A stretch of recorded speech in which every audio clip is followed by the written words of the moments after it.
The More Money Show with Steve Moore on the Red Apple Podcast Network. Welcome, folks. This is The More Money Show on WABC and radio stations throughout these United States. Thank you so much for tuning in this Saturday afternoon. By the way, I've spent most of the week shoveling because we got 12 inches of snow in Washington, D.C., and we're not very good at snow removal, at least the government is, so I had to do a lot of it myself. A little bit of a sore back, but it has been a winter wonderland out there in the D.C. area, and I know most of the areas that received this show I've also had a lot of snow, so I hope you have stayed warm and stayed safe. And I know a lot of our friends in Tennessee have really gotten hammered without electric power. Luckily, that's all been restored finally. So what a storm it was. And I love the New York Times their headline, I think it was 1 or 2 days after the storm, saying, we had this blistering winter storm and freezing cold temperatures, but that always happens when you have global warming. How does a storm, when the temperatures hit below zero, how does that prove global warming? They say, the warm air leads to more moisture, and therefore you have a lot more downfall, except for the fact that we didn't have warm air. We had cold air up there in the atmosphere, and we were blanketed with, in some places, 18 inches of snow. But it just goes to prove that these global warming people, no matter what happens, it always seems to validate their apocalyptic vision of what's happening. Incidentally, someone was telling me that this is the anniversary, I think of the 20 or 30 year anniversary of Al Gore's book on global warming. And I think that one was called An Inconvenient Truth. And in that book, he said, we have 7 years. We have 7 years before the Earth melts down. And here we are 30 years later. And it doesn't seem to me that the Earth has melted down. If anything, maybe it's cold outside. And by the way, AOC, you all know AOC, Alexandria Ocasio-Cortez, who is also a leading contender to run for the presidency under the Democratic label in 2028, said just about 7 years ago that we only have 5 years left. Only 5 years left before the Earth becomes a big raging fireball. Of course, that hasn't happened either. But then they just move on to the next crisis, or no one ever calls them out on it. But that's why we have the More Money Show, to call them out on their litany of lies. The planet is in fine shape. And you know what? I'm here to tell you that the country is too. And I know we have a lot of problems. I'm not happy, as most of us are not happy with what's happened in Minneapolis.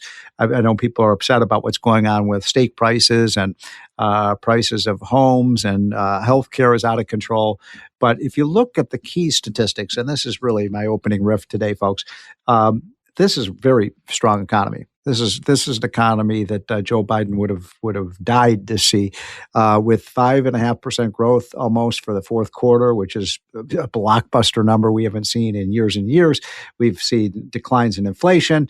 The inflation rate's now down to 2.7%. Now, prices are still rising, but they're not rising nearly as fast as they were under Biden. And for regular listeners of this show, you know that if you are angry about the high cost of things, then you should be blaming Joe Biden, because 86% of the rise in the cost of items since 2020 happened under Biden, not Donald J. Trump. He inherited the mess, and now he is trying to clean it up. My gas price that I just paid the other day, $2.79 a gallon. Now, I know a lot of you in New York City are paying a lot more than that, and I know we've got some California affiliates, and you're paying a lot more than that. But $2.79 just over a year ago, it was $3.79. So that's like a tax cut. When the price of gasoline comes down, it means everybody pays less, and they have more room in their pocket. The other thing that's happened that I'm going to talk more about throughout the show is that the Big Beautiful Bill is really starting to take effect in a big way. So we're seeing an investment boom in this country. It's something my buddy Larry Kudlow talks about all the time, and that's happening. It is the amount of money that companies are now spending on AI, on robotics, on machinery, on equipment, on plants is amazing. We have an industrial revolution going on in this country right now, and it's spurred by that Big Beautiful tax bill that basically told companies, if you invest in plant, equipment, research and development, so on, you get to write it off in your first year. You don't have to write it off over 20 or 30 years. And that has been just a spurt of new investment spending. And it just goes to prove what Arthur Laffer has taught me and most of us, that if you tax something, you get less of it. And if you tax something less, you get more of it. So we're taxing investment less and we're getting more investment. Gee, it's funny how that works out. So I'm full of joy about what's happening with the economy. I'm going to talk a little later on the show about what I think my solution is to the crisis in Minneapolis, and it is a crisis, a sad crisis, to see how that once great metropolitan area has been ruined, in my opinion. And by the way, would any of you move to Minneapolis right now? Think about that. Would you move to Minneapolis? I sure wouldn't. And, I grew up in Chicago, so I grew up in the Midwest, and I grew up in cold weather. I wouldn't not move there because it's too cold. I'd move there because you got maniacs running that city, and it's just a frightful thing to see. So stick with us, folks. We will be with you for the next 2 hours, and it is always a great privilege and really an honor to be on with you. And I always say, I'm not the smartest talk show host, but we have the smartest audience. So thanks for making this show a success. And we will be right back. This is The More Money Show. The More Money Show with Steve Moore on the Red Apple Podcast Network.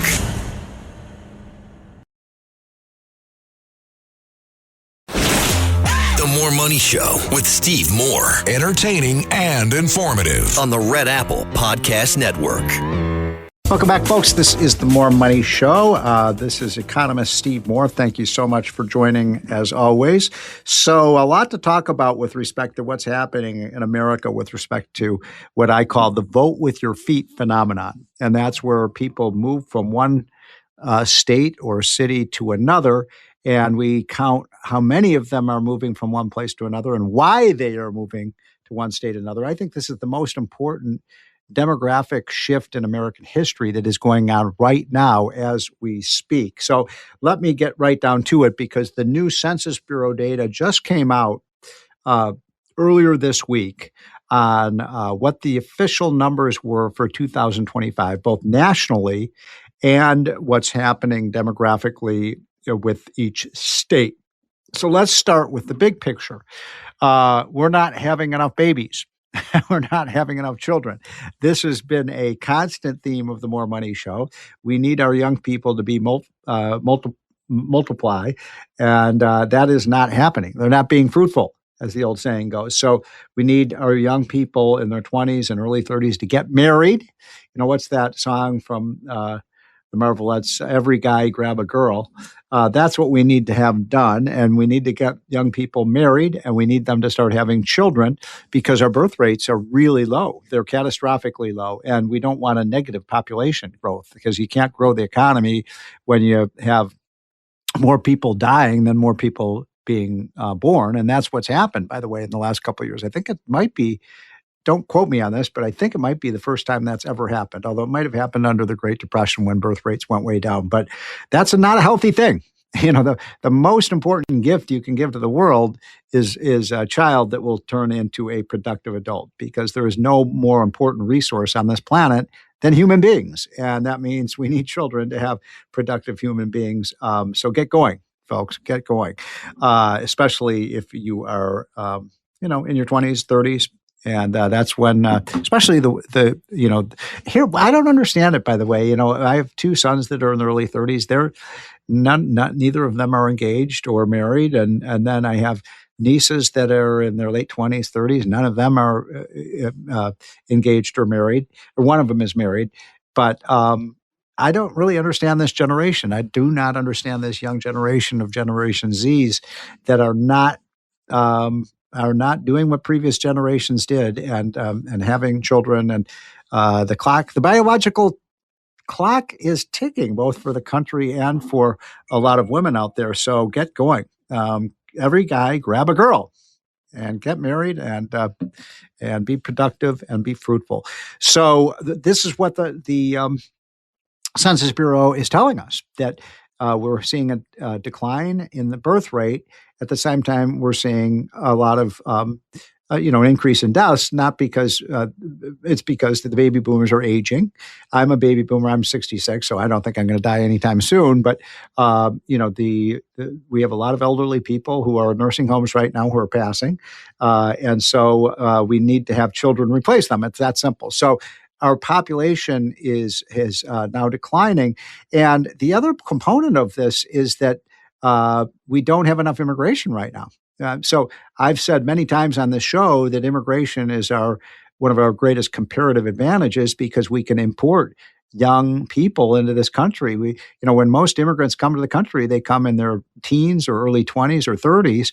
And so we get the benefit of their labor, and then they have families and they have kids and they're Americans. And that's a great way to make sure that our population grows or at least stabilizes and doesn't shrink. So I think we need more legal immigration. Legal, Legal, not illegal immigration, but people come in the right way. And to have that happen, we need more visas. We need more visas for the brainiacs, as Larry Kudlow would call them, the people who come in with a lot of skills. We need a lot of the temporary workers who come in and fill some of the jobs in America that you can't find Americans necessarily to do. And we need, people who, if you have a family member and they want to bring them in, especially an immediate family member, they should be able to come in. So we need more visas and I love, by the way, Trump's idea of the golden, I think he calls it the golden visa, where you pay $1 million and you get to come, you get the most important asset in the world. You get a passport to the United States, and you get to stay here, and you're going to be a productive person with all that money that you can invest, start businesses here, employ people. Immigrants employ more people than they create more jobs than they take. This idea, oh no, we don't want all these immigrants are going to take jobs. No, immigrants create businesses, and businesses create jobs. So it's one reason we need to make sure that we maintain healthy levels of immigration. Which brings me, and I'm going to talk about this. This may carry over to the next section because it's a very important topic. What is going on in Minneapolis and many cities right now with ICE. And by the way, I totally respect these law enforcement officials at ICE. I think they're doing a good job, but not a great job, a good job under very tough conditions in some of these cities. But I disagree with Donald Trump's policy here.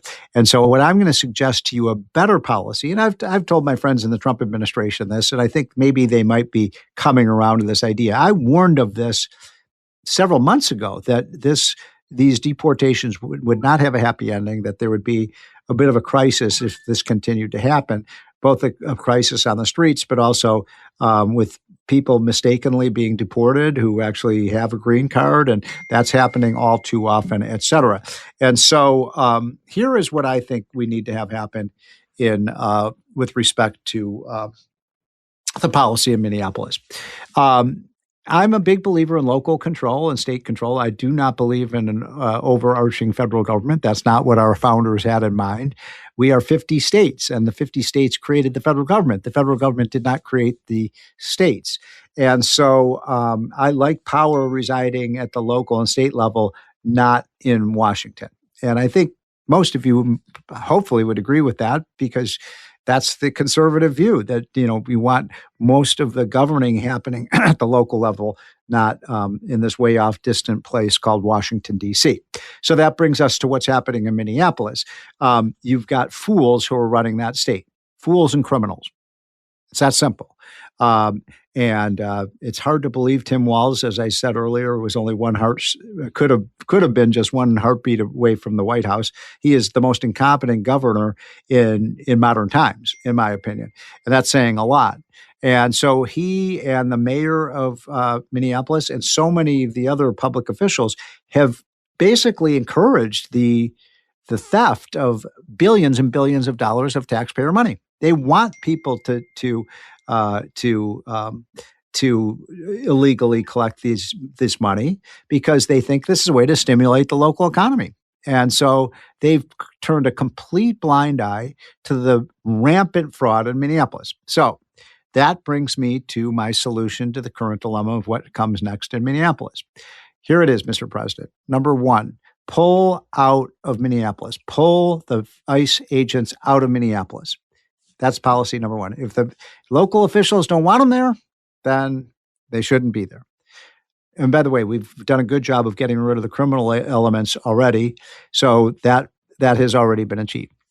Point number 2, recognize that the people and the politicians in Minnesota have been ripping off federal taxpayers.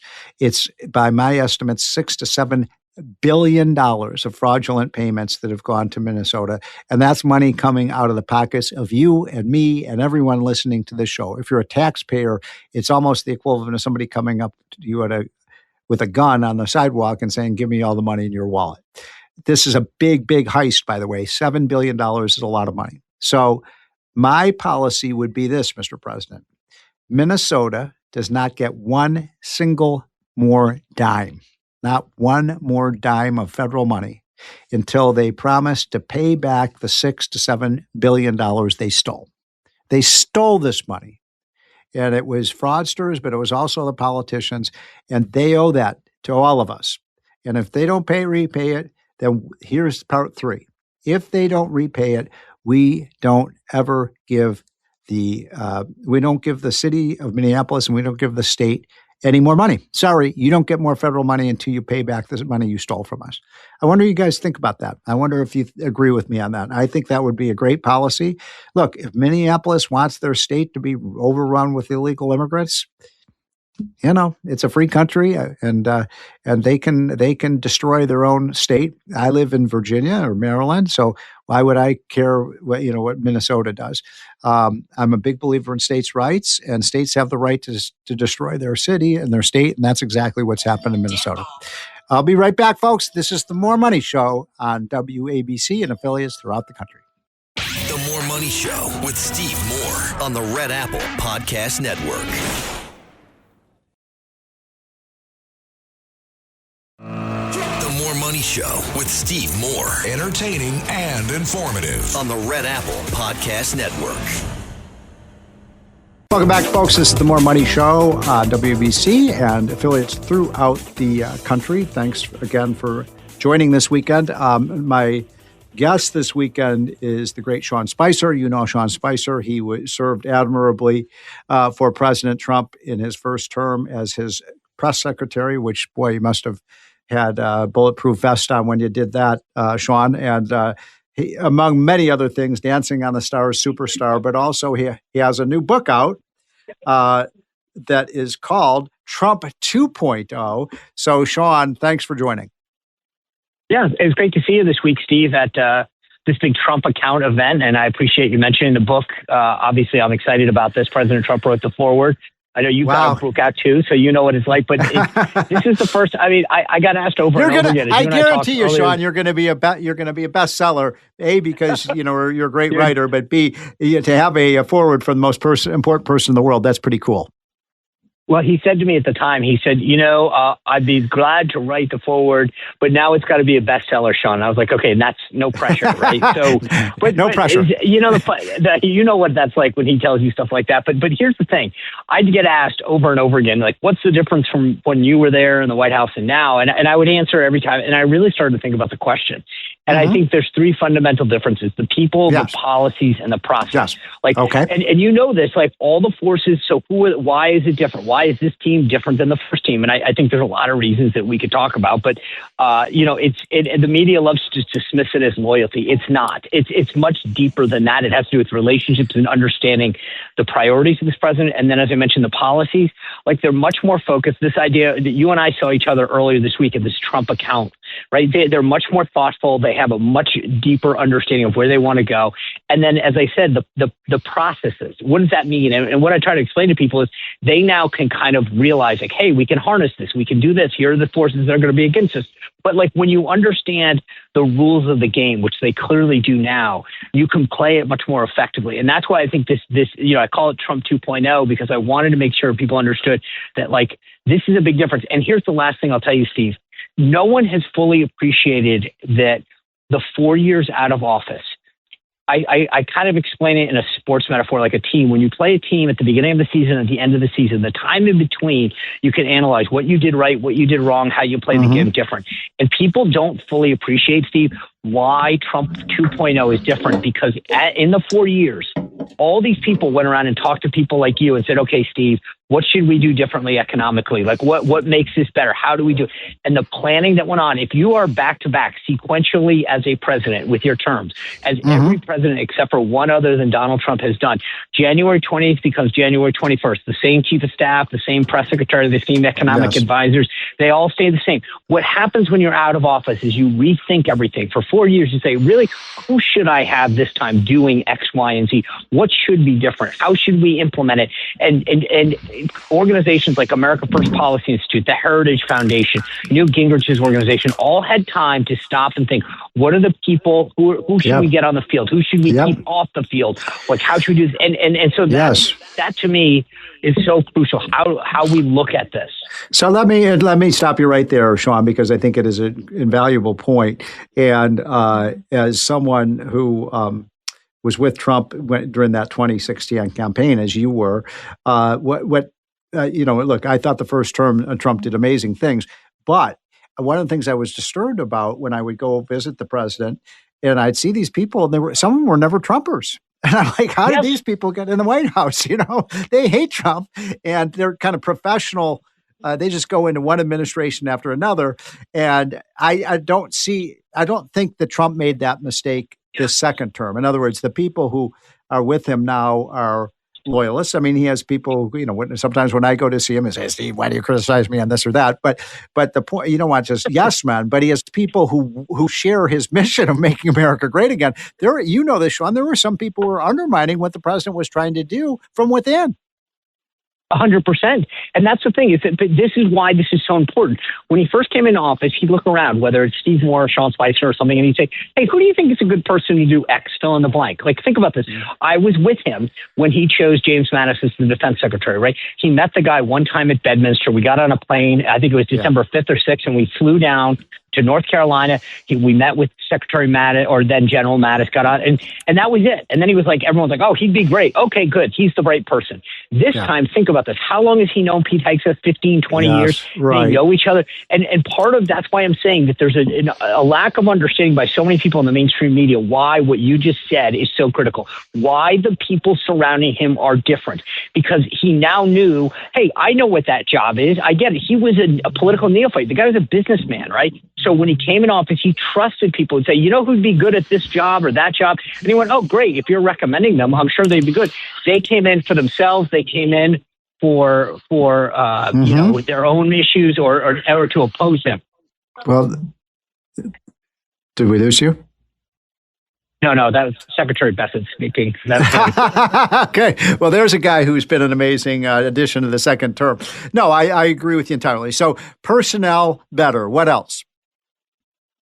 Well, like I said, the policies and the processes, right? So if you think about what makes this different, it's what policies are we pursuing? When we walked into the White House last time, what was the first thing that we did? Healthcare. Why? Not because that was a policy item of his, because everyone told him to do it. And so we started off, I remember specifically looking over at Tom Price, the Health and Human Services Secretary, and say, hey, who's with us? And he looked at me and said, what do you mean? I said, well, what outside groups are with us? I don't know. Think about what's been done this time in terms of these policies. You and I bumped into each other earlier this week at this Trump account event. That's right. Right? Yeah. And what had happened? He talked about, Secretary Bassett and others talked about how that policy developed over months. They knew what they were doing. They knew how to do it. They knew how to execute it. We were flying by the seat of our pants in Trump 1.0. And again, he was new at this and there's a million reasons, but this time, they thought through those policies. They understand why they're doing them, what forces are with them, what forces are against them.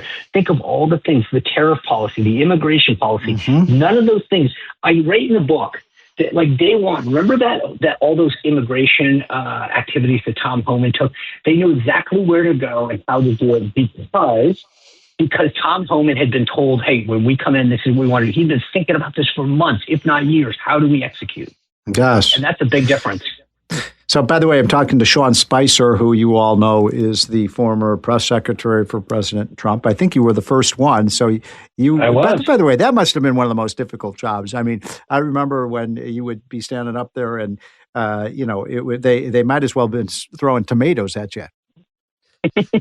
Well, and again, remember, we were all new at this. And I've been a traditionalist in the sense that I talked to my former press secretary colleagues, and they said, here's how this is going to go. And we had no idea when you walked in that press room that it was going to be like a den of vipers that would come after you every day trying to undermine the president and his agenda. And so I thought to myself, oh, my gosh, I get the job. I'd watched Ari Fleischer and Dana Perino and all these people do it. And I thought, okay, I've been in the game for 25 years and I know how to do this. I had no expectation of the level of hostility that was going to come from the mainstream legacy media. It was unbelievable. And I think, again, you contrast it with Caroline right now. She had worked in the first press office, under Kayleigh McEnany. She had been with the president at the end of the campaign. So she came in with a level of familiarity and understanding that frankly, neither Sarah or I in particular had. Yeah, I'm wondering, observing what's happened in the second term, would you say the press is less or more hostile now than it was back then? Or about the same? Well, it's a great question. I would say this. It's more the mainstream legacy media is equally hostile. However, it's more diffused. What do I mean by that? So think about the number of people in that press room now that weren't there when I was there. The Daily Signal, the Daily Wire, Turning Point USA. There were organizations. Right. And so when Caroline calls out into that audience, she has 20, 30, 40 people that weren't there when I was there. That I had one or two reporters that I knew were fair at best. She has 40. And so it gives the president a greater opportunity to talk to people who are interested in explaining to the American people what he's doing and why he's doing it. So I'm talking to Sean Spicer, who was the first press secretary for President Trump. How you were in that position for, I'm trying to remember. It seemed like 5 years, about 7 months. Yeah, no, it's like dog years in the press world, but it was about 7 months. 7 months. Yeah, and so the campaign prior to that, it must have felt like you were there for 5 years, because it was an amazing thing to just watch the one hostile question after another. So, by the way, I want to have Sean on again. He's been a regular on our show, and he has a new book out called Trump 2.0, with a foreword by the most important man in America and the world, Donald J. Trump. Tell our listeners something about Donald Trump, since you've been with him for so long and have gotten to know him so well, that people don't know about Donald Trump. I think the number one thing is probably the level of empathy he has when people are in a tough time. I can say this personally. My father died December 1st, 2016, right after the election, and he was the first one to reach out. Literally, I think the first person. And then, constantly asked about it afterwards. I've seen him console complete strangers. I remember when Chief Ryan Owens, he's a SEAL team, Navy SEAL that was killed in action in an operation early on in the administration. He reached out to his wife, Karen, and it was just, I was in the room and I was almost brought to tears. And then he brought Karen and his family to the joint address. I mean, I've watched him in those moments where you see the mettle of a man, and he's just, he doesn't get credit for that aspect of who he is as a person. That's so true. I mean, I had one, personal experience like that, Sean, when you may recall he had nominated me to be on the Federal Reserve Board, and that was quite an honor. And I was just getting beaten alive in the press. I mean, every day. I think there were 5 full-time reporters looking at everything I had done in my life, calling girls I had dated in high school and college, to find dirt on me. And they looked in the closet, and there were some skeletons in that closet. So anyway, I kept telling President Trump, maybe you should drop out. He said, no, I don't want you to drop out. Any other president, I think any other president would. Oh yeah, they were cut loose. Correctly. He did the same thing, by the way, with Brett Kavanaugh too. That he sticks by his people. Yeah, no. So anyway, the most important part of the story, though, is finally I had to call him and say, look, President, the writing's on the wall. 4 of the Republican senators that say they won't vote for me, so it can't happen. And he said, I accept your resignation finally. And then, for about 24 hours, it just felt really down. I was very depressed because it was just an embarrassing situation. Yeah, I can imagine. And who do I get a call from that night? Him. Yeah. I know. I get it. The president called me, and you know what he said? He said, Steve Moore, you've enhanced your reputation. Well, that's the kind of guy. I mean, that's the thing. Is that he doesn't get credit for that part of life, but it's amazing how many times I've done. This will be my 5th book. He's endorsed every one of them. I was on a reality TV show, as you noted at the outset, and he voted, literally tweeted out vote for Sean on Dancing with the Stars. But like he sticks by his people, and I don't think he gets credit for that. So, Sean Spicer, thank you so much for coming on. Your book will be a bestseller. When is it coming out officially? When can we buy it? It's officially out March 24th. It's available for Amazon pre-sale right now, which, as you know, Steve, is an accomplished author yourself. Those are critical. So if you go to Amazon, go to Trump 2.0, you can buy it. It's super helpful. Awesome. Well, Sean, I want to have you on to talk more because we only got through one or two of your 3 or 4 things you wanted to mention. So we would love to have you on again. Thank you so much. Great seeing you at the Trump Accounts event in Washington, D.C. Another great Trump idea. And folks, this is the More Money Show. We will be right back. The More Money Show with Steve Moore on the Red Apple Podcast Network. The More Money Show with Steve Moore on the Red Apple Podcast Network. Welcome back, folks. This is the More Money Show. Thank you so much for joining this afternoon. I wanted to talk a little bit about what is going on in this big healthcare debate because, as you know, we are trying to find some way to deal with what I think is a colossal problem in America, which is the high cost of healthcare. And by the way, who caused the high cost of healthcare? Well, of course, it was Barack Obama and the Democrats who passed something called the Affordable Care Act. And gee whiz, it doesn't seem like it's very affordable today. We are now looking at a situation where the costs in the 15 years since we passed Obamacare are 2 to 3 times higher for Americans. And I just got my note from my insurance company that our insurance premiums are going to go up about 12% this year. That's about 3 times the rate of inflation. When people talk about affordability, why not talk about affordability of healthcare? We have this new system that was supposed to cut costs, and that's what Nancy Pelosi told us. That's what Barack Obama told us. That's what Harry Reid told us. He was the former Senate Majority Leader. That's what Chucky Schumer told us. And yet the costs keep on going up and up and up. And of course, what's happening now is we're just going to expand the subsidies. So either you're going to pay for it by getting a lower salary from your employer because the employers have to pay the cost of healthcare, or you're going to pay for it with higher taxes through the government-run system, or you're going to pay for it by paying the higher premiums right out of the gate, which is how I get my healthcare, and it's becoming ridiculously expensive. So something I've mentioned before on this show is that the lead lobbyist for the expansion of these Obamacare subsidies are the insurance companies. They're the villains here. They're the ones who are getting rich off this, or at least they have been getting rich off of it.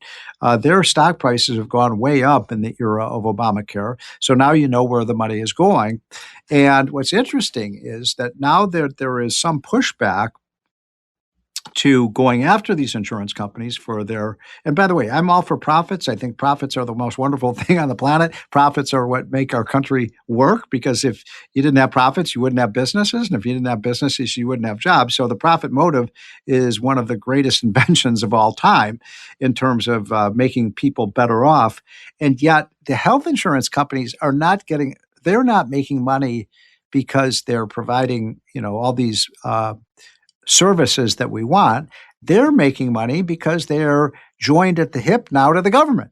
And those government subsidies go right into the balance sheet of the health insurance companies. And we've been calling them out at Unleash Prosperity. And by the way, I hope every one of you is getting our Unleash Prosperity hotline. Just go to unleashprosperity.com and you can get that for free. It costs you nothing. So please do it. I want everyone listening to this show, when you're in a room of people, I want you to be the smartest person in the room. And one of the ways of doing that is getting the hotline. So go to unleashprosperity.com and sign up for free, and we will start sending that to you pronto. And if you don't like it, you can just unsubscribe, but it is absolutely free, and we have no advertising. It's just pure it's fun and it's interesting and it's educational. I think you'll like it. But in any case, one of the points we made in our hotline this week is that now, lo and behold, after a rocket ship of higher valuations of these health insurance companies, there was a big sell-off this week of health insurance companies like Humana and United Health and the Blues. And why is that?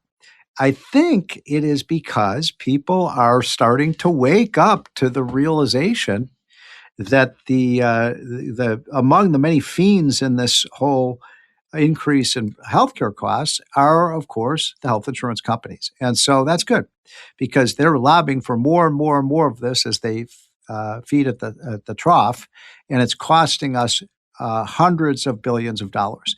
So we ought not do that. We have to have a free market healthcare system where people have the basic insurance they need, which is to cover for extraordinary catastrophic events, but you pay out of pocket. You ask the doctor, you ask the physician, you ask the clinic, you ask the hospital how much things are going to cost. You shop around. That's what we do with everything else. Why don't we do that with healthcare as well? And that's what Trump wants. He basically wants to create a market in healthcare.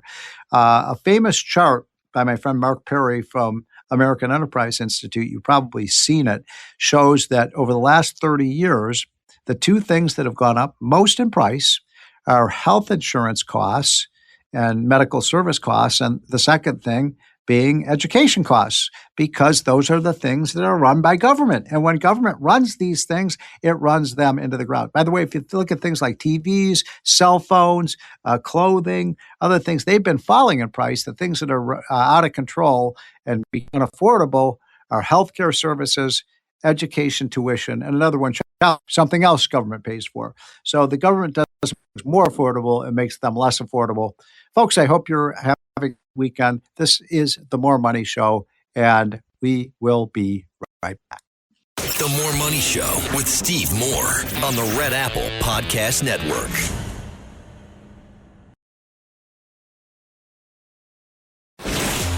The More Money Show with Steve Moore. Entertaining and informative. On the Red Apple Podcast Network. Welcome back, folks. This is the More Money Show. My next guest is Tom Del Beccaro. Regular listeners of the More Money Show know that he is a regular guest, and we have him on all the time because he is an expert in politics. He is a best-selling author on politics, including my two favorites of his. He's written a number of books, but The Divided Era, and I want to talk to you about that one, Tom, but also a great book that all high school and college kids should read called The Lessons of the American Civilization. So Tom also had the thankless job of being the head of the GOP in California. Tom, thanks for joining. Always great to be on, Steve. Let's start with California. So California, I talked about this a little bit earlier on the show, but California was the big loser in the latest census data. I'm sure you saw that, Tom, that they are just bleeding people. It's very sad. I mean, California for the last 200 years has always added people, go west, young man. And now people are in droves leaving California, almost 3 million people in the last 10 years. That's a lot of people. What's going on? Well, you talked to me about this 15 years ago in the late 90s. But it's worse now. When this started. And, you tweeted about it, and I quoted you, and I said, well, it turns out people and money go where they're welcome. And yes. California is not a welcome place for the middle class. No, it is not. To say nothing of billionaires, right? Because they want to tax the hell out of billionaires now. Yeah, which makes no sense. But for the middle class, with highest electric bills, yep, highest gas prices, highest housing prices, they just push people out. Yes, and so, and it's virtually a one-party state, and so they're getting away with this because the media doesn't hold them to account. And this burgeoning fraud story on spending is just an example of why that occurs, because nobody's watching. And so even CBS ran a story now on the audits that they say the same things every year, which is that the government makes the same mistakes every year and just continues to fund and doesn't change its behavior. So California is a quintessential example of when people who have never been in the private sector go into government straight out of college, and they have no idea what they're doing except for to spend money. So we've seen already a number of billionaires, including one of the founders of Google and some of the other iconic tech companies in Silicon Valley, getting on their pony and getting out of Dodge, out of California. Yeah. And no, there's no place by the way, probably on the planet that has more billionaires than California, but they're leaving. Correct. And you know this, I think you told me this, Tom, a number of years ago, but about half of the revenue that is raised in taxes comes from the top 1 or 2% of the taxpayers. So if they leave, who's going to pay the bills? Exactly. I wrote a piece about this in Substack. 144,000 people out of 36 million pay half the income tax. Oh, my God. And they're very mobile. Yes. They are very mobile people. These billionaires can pick up and leave overnight. See, one thing that I try and tell people is we live in a different world. And in the olden days, when Ford put the whole auto industry in Detroit, there was geographical reasons for doing that. But there's nothing special about high tech being in California. They could do it anywhere. Wells Fargo is moving some of its wealth management division out of the state because, as New York proved, anybody can go to Texas and do finances. So there's nothing keeping these companies. Chevron leaving. Schwab broke his heart that he had to leave. I know. So, I talked to Chuck about that. And he said, I love California. I just can't, they were in San Francisco, right? And Schwab is out of there now. Yeah. So the Democrats have this view going back to Jerry Brown. I remember his quote. He said, they're not really leaving. They just stick their head in the sand. But the answer to your question is the middle class is going to pay these taxes because there's nobody else to pay them. Shrinks, yeah. Yes, because there's no one else left to pay them. And keep in mind, the budget has gone under Newsom has gone from $200 billion to $375 billion, and will over double in his term. And Steve, since we spent all this money, I didn't know if you noticed, but all the problems in California have gone away. Right. So how are they doing on the, I don't think you live in California any longer now. I think you've moved to the East Coast, right? You're another one of those California exiles. But what is going on with one of our listeners asked me this question a few weeks ago, with the rebuilding of all those homes that were burned to the ground thanks to the incompetence of the government there in California. I've heard that very few of them have been rebuilt. It is true, and it's mind-boggling until you dig a little deeper. The fact is that 2 homes have been fully rebuilt, and yes, there's many permits. 2? But 2 in the Palisades, yeah. It's ridiculous. How many were burned down? Out of how many? 1,600 permits have been, but there's 16,000 buildings were lost. And 2 it's ridiculous. It's unbelievable. But what's amazing about this is, of course, Newsom's whining at Trump. It's his fault for not funding this $370 billion budget in California, but he won't fund it. But they haven't hired more people to deal with the backlog. Why isn't that? Why didn't they do a special budget to send people down there to deal with the backlog? You know what else needs to happen, Steve? There needs to be an insurance company summit in California where they sit down with insurance leaders, fire experts, and all of the things to figure out a better way forward. California is ground zero on the insurance crisis. Highest insurance rates, most cancellations, but no one does it. You know why? Because Gavin Newsom doesn't have that skill. He does not have the skill to bring people together and create consensus. So, notwithstanding everything you've just said, Tom, the betting markets now have Gavin Newsom as one of the front runners for the Democratic Party in 2028. I know Gavin Newsom. Do you know him personally? I haven't met him personally, no, but I must say I have followed him a bit. Okay, you followed him for a long time. So I've met him a couple times. He's very charming. He's very Bill Clinton-esque. He never has a hair out of place. He's very dapper. And so that makes me nervous because, oftentimes these elections, presidential elections, are almost popularity contests. Which of these 2 people do you like better? So he does make me nervous. I do think that he could be the next president, and yet his record is dismal. It's atrocious. Yes.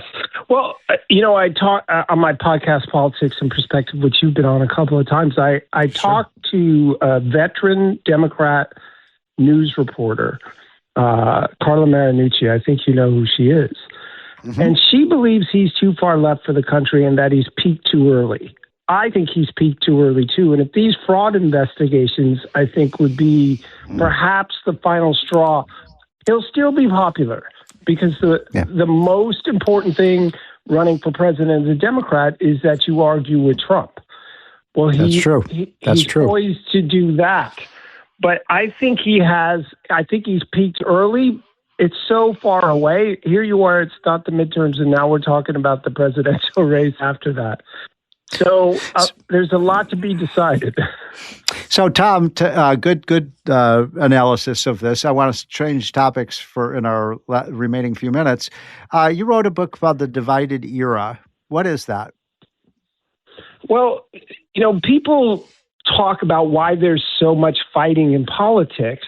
I was actually asked by a non-political friend, why is there so much fighting in politics? So I finally sat down and wrote a book on it, a significant book. And basically, we have to understand that every decision government makes picks a winner and a loser and someone to pay for it. They create a competition for spoils, competition for the parties, and a fight over taxes. So a government that does a few things has a few combatants, but our governments are spending $10 trillion a year now. Mm-hmm. And so the fight, our coliseums used to be where the action is. Now it's the halls of government. That's and we're at each other over everything. And we have got to understand that the bigger government gets, mathematically, the more divided we get and the more the parties get farther apart. It's a great insight. I think you're precisely right that, back 100 years ago, we were fighting in Washington about small things and small amounts of money, relatively, and now we're talking about, trillions of dollars. So this is all about the money, and I think for the left especially, because so many of the groups on the left are funded by government, that when you go after big government, you're going after their meal ticket. Exactly. And John Fund told me, I don't know, miles ago, that he said, you got to remember, when the Republicans lose an election, they go back to work. When Democrats lose an election, they lose their jobs. Of work. Yeah, no, that is 100%. John has told me that too, and it's absolutely true. I know it firsthand. People in my neighborhood, for us, we're bummed out if we're not in control. For them, they do lose their livelihood because their livelihood is government, and there's too many people in America today whose livelihood. You've got now nearly 1 out of 3 Americans whose jobs depend on big government. At some level, including the contractors and everything like that. Yes. The problem with that is that it leads to less economic growth when government gets into the 30% of the economy and you throw in regulations into the high 40s, and half the economy can't support the other half and support themselves. So you get this low growth rate that prior to Trump, without Trump, we would have been below 2% nationally for the last 15, but Trump has bumped it up a couple of times. Mm-hmm. But we have to bring it back down, debt and all these things. But the Democrats don't care about that. They care about the next election. And the Republicans don't cut spending enough. Mm-hmm. They don't seem to care about the 2030s, which could be a dangerous time if we get debt over $50 trillion. Amen. Last thing on the way out, just got a minute left, Tom. I went this week over to see Trump talk about these Trump accounts, which is putting money into accounts so that of young children. So when they turn into teenagers and start their working life, they have money in these accounts they could use to start a job or to start a business or to buy a house. What do you think? Well, part of me wonders how much the taxpayers have to fund other taxpayers' behavior, and when is that going to end? On the other hand, we don't teach even the most basic economics to kids anymore. And if this is a entree to doing that, good point. It could be a really good thing. I agree entirely. Well put. Tom Del Beccaro, thank you so much for coming on. You're a good friend and good friend of the show. And he is the author of two great great books, including The Divided Era. And I think your latest book is The Lessons of the American Civilization, which is fantastic too. Folks, this is The More Money Show, and we will be right back. The More Money Show with Steve Moore on the Red Apple Podcast Network. The More Money Show with Steve Moore. Entertaining and informative. On the Red Apple Podcast Network. Welcome back, folks. This is the More Money Show. Hope your weekend is warm and that you have electric power, unlike some of my friends in places like Nashville, and that you got through the big storm of 2025, and I'm sorry, 2026. And I want to talk to you all about something I mentioned a little earlier on the show, which is what's going on with the where people are moving to and where people are moving from. And most of you know, because we run a website called Vote With Your Feet, and I hope you've all been to that. You can find out where people are moving to, where they're moving from, how many people are moving from one state to another. It's a fun site to visit. You just click on one state and you click on another, and it'll show you these trends, the moving bands, where they're moving to and from, and how much money these people are taking with them.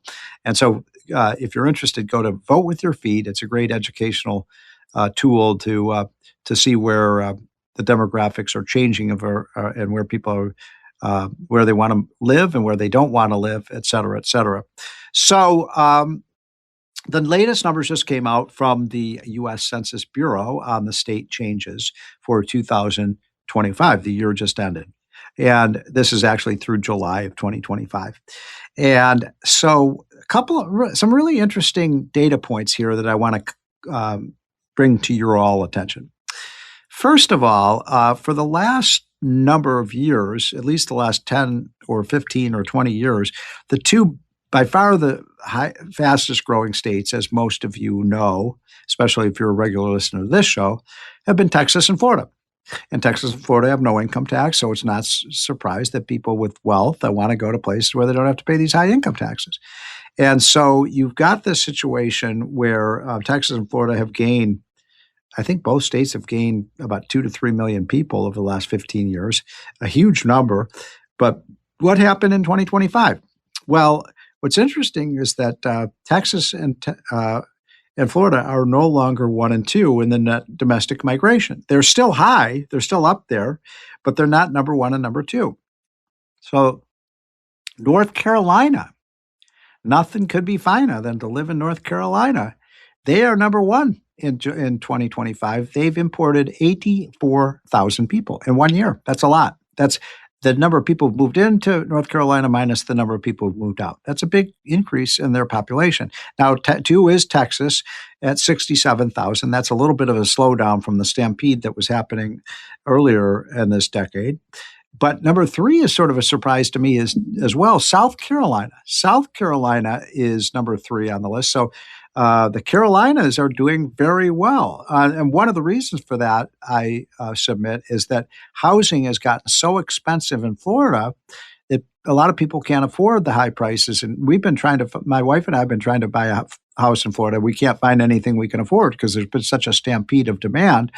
And so people are maybe not going all the way now south to Florida. They're stopping in South Carolina, North Carolina, or another city that's near the top is Tennessee, and they're settling in those states.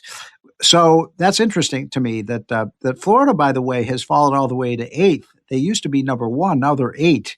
They're still gaining population, 23,000 people in 2025, but that's a slowdown. And I really do believe that's because housing is so expensive in Florida now. It's a great state. They have a great governor, Ron DeSantis, but it is just becoming a very crowded place. In fact, I had a line in the hotline about this where I cited the great. I said it was Woody Allen, but I'm told that this was a Yogi Berra-ism. That the old line that he used that nobody goes to that restaurant anymore because it's too crowded. And maybe that's what's happened with Florida. Nobody goes to Florida anymore because it's too crowded. But then you look at the states at the bottom, and you folks know It's Massachusetts, New York, Illinois, New York, California. The most liberal blue states are the states people are leaving. A couple of other observations about these numbers that I find fascinating. One is that Ohio, remember Ohio? Dot the I in Ohio. They gained 40,000 people last year on that. This is the first time in a long time Ohio has actually gained population. It had been losing population to the south, but they've had good leadership, and their taxes have come down, and people are now going to Ohio. I find that very interesting. I don't know where they're going to in Ohio. I'm sure it's not Toledo or Dayton, but there are a lot of nice cities like Cincinnati and Columbus in Ohio, and maybe they're going there. I haven't checked where they're going. I just know there has been an increase in the population of Ohio. What else is interesting about these numbers? As I said earlier, New Jersey, Illinois, New York, California have all lost people. And what's really amazing is that, as I mentioned earlier on the show, California is just bleeding people. It's bleeding people. And this was one of the, I call this goodbye California phenomenon. And let's see here. I want to make sure I get these numbers straight. Yeah, California has lost nearly 3 million people. 3 million people in the last 6 years. That's a huge, huge loss of people. And they're going to Utah, they're going to Montana, they're going to Idaho, they're going to Florida, they're going to all these other states where taxes are lower. So California is taxing itself out of existence. And New York is the second biggest loser. And if Mandami keeps raising taxes, I guarantee you New York's political power will continue to decline. And so what we're seeing is a flip-flop. It used to be California and New York were the most powerful states in terms of their population and their Census Bureau count.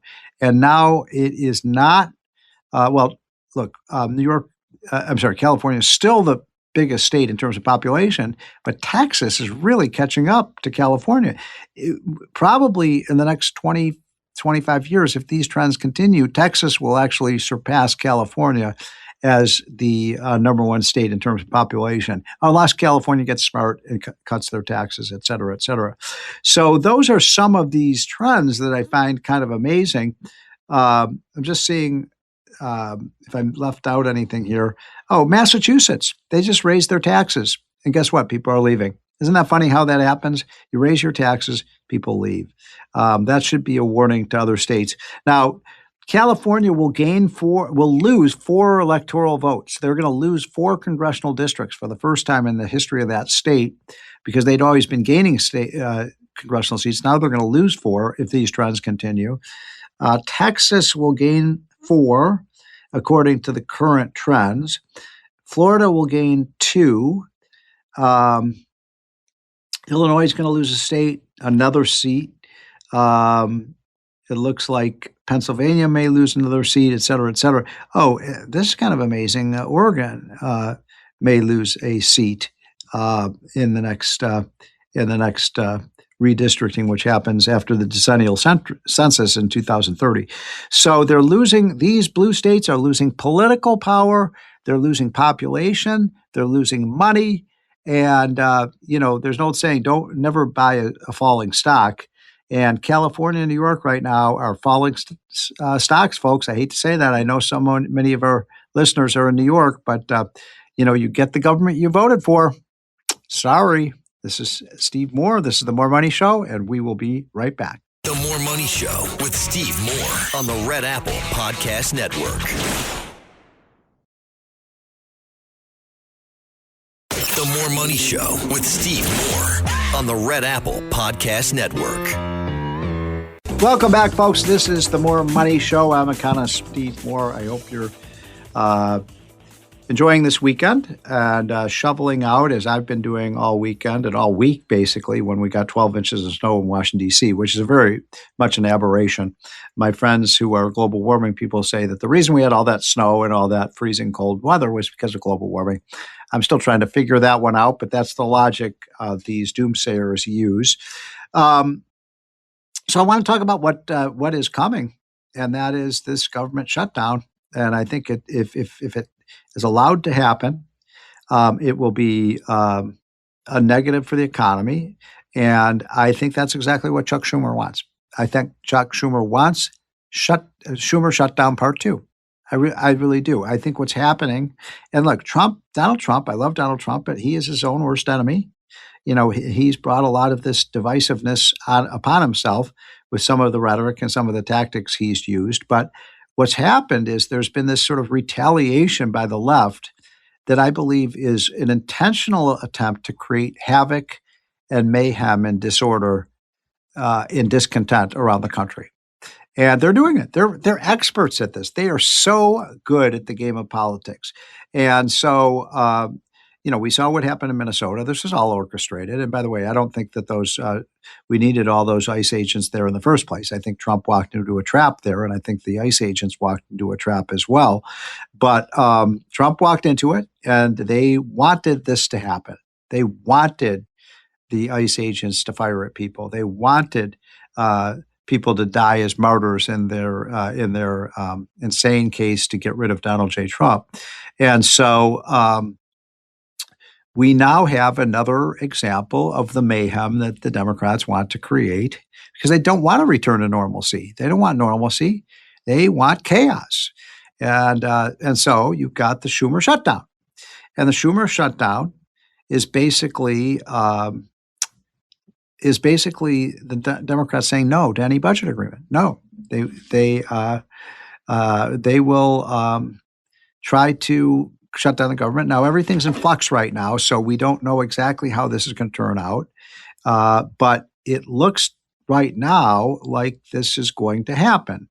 And what's ironic about this is the Democrats are upset about ICE, and I know a lot of people are. I mean, I'm upset about ICE and what's happened and there are a lot of great people in ICE, but we didn't have to put them in harm's way, and we didn't want to put create a boiling point as we did in Minnesota. I think we should have just stayed out of Minnesota, and if this is what people want in Minnesota, they should have it. But right now, it looks like it's going to be hard to avoid a shutdown. And what's so interesting is the Democrats say, we don't want to fund ICE. We want to defund ICE. Okay, here's the problem.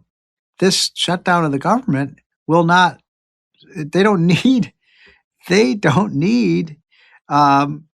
funding because ICE is already funded for the year. So some of the things that could be shut down would be the Homeland Security Agency, which is important. We would see a shutdown of energy programs, the Interior Department. We would see a shutdown of some of the defense activities. And those are things that we depend on. The TSA, I believe, would be shut down. So if you're flying, there's going to be disruptions at the airport. This is, again, what the Democrats want. They want havoc. I mean, it's a very subversive thing, but that's what they want. So let's not blame this one on Donald Trump. The Republicans have passed a budget. It's a very sensible budget. It spends too much money for my tastes, as you know, but the Democrats are saying it doesn't spend enough, and so they want more money, and so they're willing to shut down the government as a consequence of that. A couple other quick things I want to mention to you. Pork barrel spending. These are called earmarks when the government, the politicians in the House and the Senate add special provisions. And I found this one to be outrageous. There are as many as 10 senators and congressmen who put earmarks in as much as millions and millions of dollars to fund their alma mater, the universities they went to. Gee, what a gift that is. From the taxpayers, they're giving millions and millions of dollars to the schools they went to. I think that's outrageous. If they want to give a gift to their school, I'm all for that. But to reach into the federal treasury and take out taxpayer money to give to your university, that is an outrage. Here are some of the other things that I found out this year in the budget. There are 7,600 special interest earmarks in the budget. 7,600. There's only 500 members of Congress or so, and that's a lot. That's a lot of earmarks. This costs our government $14 billion, and $14.3 billion of these special interest earmarks that have no place in the federal budget when we're losing $2 trillion a year. So I'm pretty disgusted by that. I think it's an outrageous practice. And it's not just Democrats, it's Republicans too, folks. Republicans and Democrats are both throwing money into earmarked projects that did not make it through the normal appropriation process. It's an outrage. A pox on both their houses. Stop. We're losing too much money in Washington. There's too much red ink for that kind of irresponsible fiscal behavior. This is the More Money Show, and we will be right back. The More Money Show with Steve Moore on the Red Apple Podcast Network.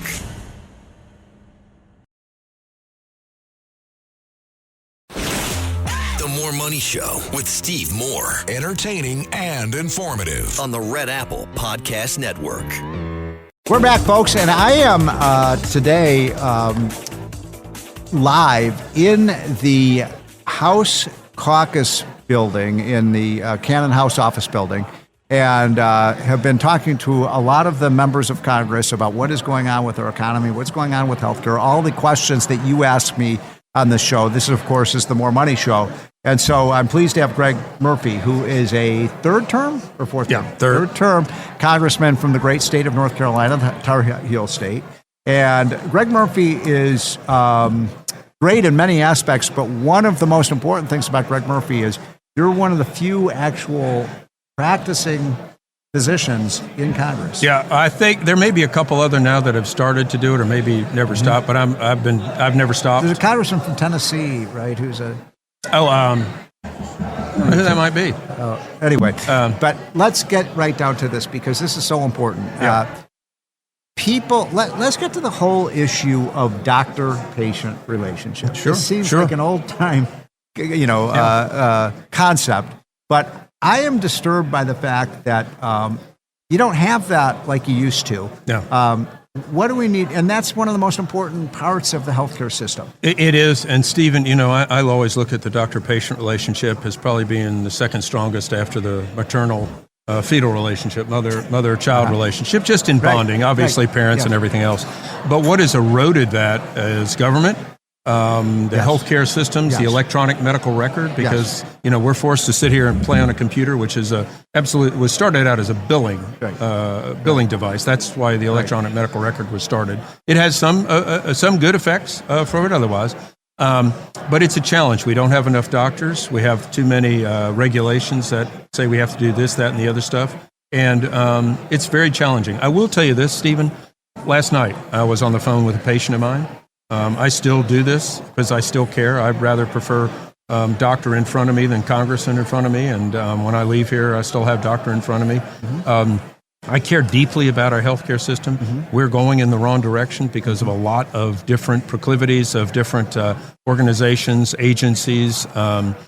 And I don't think it's too late, but we're not in a good place right now. So I couldn't agree more, and I want to suggest some ideas and get your reaction to this. So my wife and I basically are just using a concierge doctor, like someone like yourself, and we've almost opted out of the government system because Understand. it's so damn complicated Yep. and it's so expensive, and we pay the doctor when we go the old-fashioned way. He just gives us a bill and we pay it. I don't deal with the government or anything like that. By the way, pretty soon they're probably going to make that illegal to do something like that. No, I won't let that happen. But in any case, why can't we go back to that? My idea is most Americans, in my opinion, are overinsured for health care, not underinsured. And so we never ask, gee, how much will if you say to me, Steve, you may need a surgery or you need this treatment or that, I wouldn't normally ask you, well, gee, what is that going to cost me? Because somebody else is always paying for it. So why can't we just go back? And then, what I want to see is everybody is covered with sort of a catastrophic coverage. So obviously you have cancer or you have a chronic disease or you have a terrible accident. The insurance covered it. But why can't we just go back to people paying more out of pocket? That will actually save money for patients in terms of much lower premiums that they have. I think it will, but you have to understand, and I think this is just one of the challenges we have. Insurance is an insurance pool. It's always you pool a lot of money. There are probably a few small users. So you look at some of the disasters that have happened on the Outer Banks and all the other coastal things. Well, people in Illinois and Michigan are helping to pay for some of that stuff because they pay into a pool. Right.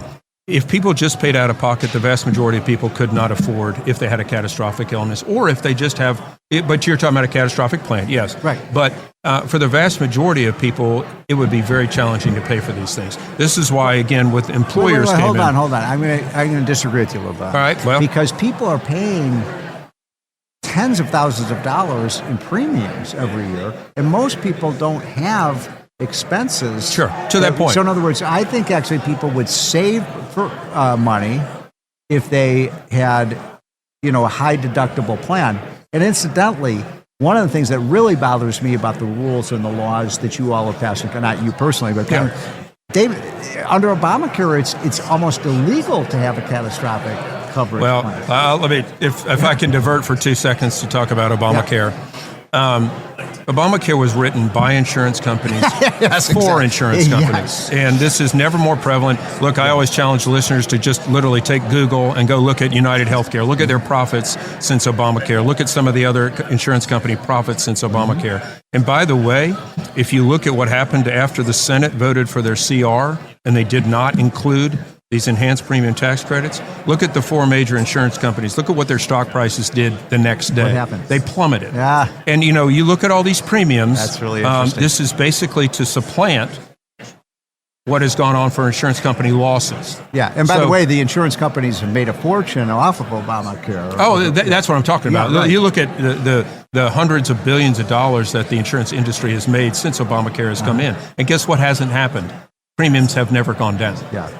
Premiums have never gone down. Now, look, I can give you about 15 reasons why healthcare costs so much in this country, starting with insurance companies, starting with government regulation, lack of competition. Remember, the ACA did not allow associated health insurance plans. That's terrible. Because it was competition. Yeah. And so there are plenty of things that we can do to make healthcare a lot more affordable.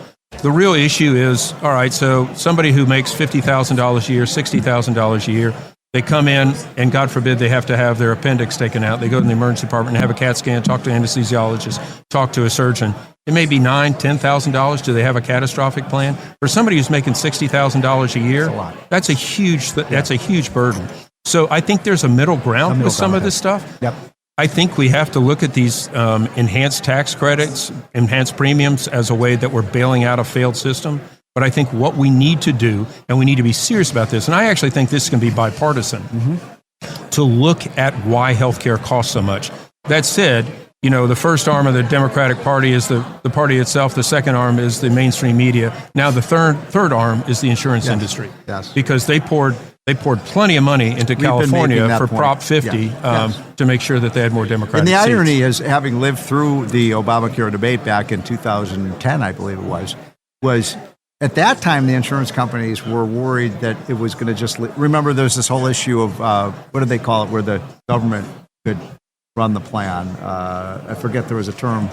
In other words, the insurance companies didn't want, the government to run the plans because that would have... look, I'm at the point now with these for-profit insurance companies. We have a lot of nonprofit insurance companies. I think we need to seriously consider making them all nonprofit. But there are problems with nonprofit institutions when they pay their CEOs $50 and $70 million. So we just have about a minute left. I'm talking to Congressman Murphy from the great state of North Carolina. Give us, in 1 minute, the 3 things that you would do right now if you were king for the day to improve both the affordability and the quality of our healthcare system. Well, one might be to make insurance companies nonprofit. Yes. And so we throw the incentive out. Associated health insurance plans are a good thing for competition. What is that? What is it? That's basically saying craftsmen, plumbers, whatever, can put all together and have a good plan together. But they didn't want it in the ACA because it was competition. Yes. There's also things with our pharmaceutical industry. There's also things, truth be told, with physicians. We're getting to the point where we're ordering too many tests. There's such tort reform needs to happen in this country, government reform, and also the fact that there is an issue with ordering too much stuff. We're running up healthcare costs. Yeah. We have a lot of people in the healthcare system, either through ignorance, lack of education, or what, because they order a lot more stuff. I say that we could have better healthcare at almost half the cost if we did it your way. I absolutely agree. There are literally 15 things, and I would beat on literally every aspect And some of my colleagues may get mad at me, but we can make this system affordable for this country. Amen to that. That's Congressman Murphy from the great state of North Carolina. This is the More Money Show. Thank you so much, folks. We'll be right back. Thanks for listening to More Money with Steve Moore. You can hear More Money with Steve Moore Saturday afternoons at 1. If you like the podcast, share it with your friends and listen anytime at WABCRadio.com and download the WABC Radio app. Hit that subscribe button on all major podcast platforms. Plus, follow WABC on social on Instagram, TikTok, Facebook, and X. See you next time for a new episode so you never have to wonder. What the heck is going on here? Demo, not for broadcast. Property of WABC New York.